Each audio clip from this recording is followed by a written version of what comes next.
പാർലമെന്റിന്റെ ബജറ്റ് സമ്മേളനത്തിൽ രാഷ്ട്രപതി ദ്രൗപദി മുർമുവിടെ നയപ്രഖ്യാപന പ്രസംഗം തുടരുകയാണ്. ഇരുസഭകളെയും അഭിസംബോധന ചെയ്തുകൊണ്ടുള്ള നയപ്രഖ്യാപന പ്രസംഗത്തിൽ മോദി സർക്കാരിന്റെ കഴിഞ്ഞ 10 വർഷത്തെ ഭരണ നേട്ടങ്ങൾ എണ്ണിപ്പറയുകയായിരുന്നു. G20 ഉച്ചകോടി വിജയകരമായി നടത്തിയത് രാജ്യങ്ങൾക്കിടയിൽ ഇന്ത്യയുടെ യശസ്സ് ഉയർത്തി. കടന്നുപോയത് ഐതിഹാസിക നേട്ടങ്ങളുടെ വർഷമെന്നും രാഷ്ട്രപതി പറയുന്നു.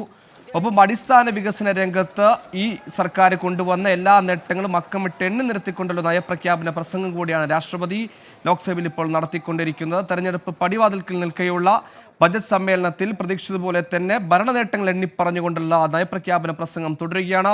ഡൽഹിയിൽ നിന്ന് ആർ രാധാകൃഷ്ണൻ ചെയ്യുന്നു. ആർ രാധാകൃഷ്ണൻ, തെരഞ്ഞെടുപ്പിന് മുമ്പേയുള്ള ബജറ്റ് സമ്മേളനം കൃത്യമായി ഈ നരേന്ദ്രമോദി സർക്കാരിന്റെ കഴിഞ്ഞ 10 വർഷത്തെ നേട്ടങ്ങൾ, പ്രത്യേകിച്ച് അടിസ്ഥാന മേഖലയിലുള്ള നേട്ടങ്ങളടക്കം എണ്ണിപ്പറഞ്ഞുകൊണ്ട് നയപ്രഖ്യാപന പ്രസംഗമല്ലേ തുടരുന്നത്?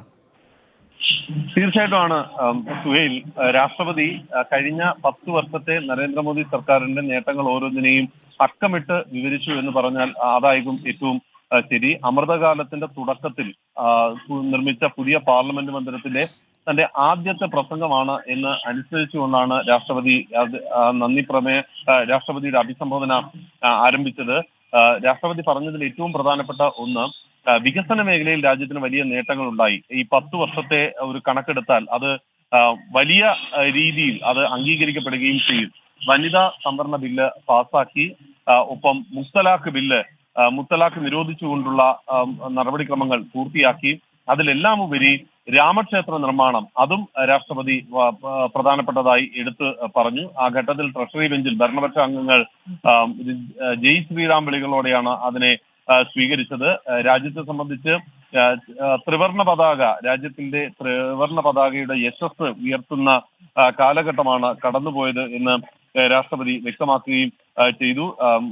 വനിതാ സംവരണ ബിൽ പാസാക്കിയതിന് പ്രധാനമന്ത്രി നരേന്ദ്രമോദിയെ രാഷ്ട്രപതി അഭിനന്ദിച്ചു. ഒപ്പം ഇന്ത്യയുടെ സമ്പദ് വ്യവസ്ഥയുമായി ബന്ധപ്പെട്ടുള്ള പരാമർശങ്ങളും രാഷ്ട്രപതിയുടെ ഭാഗത്തു നിന്ന് ഉണ്ടായി.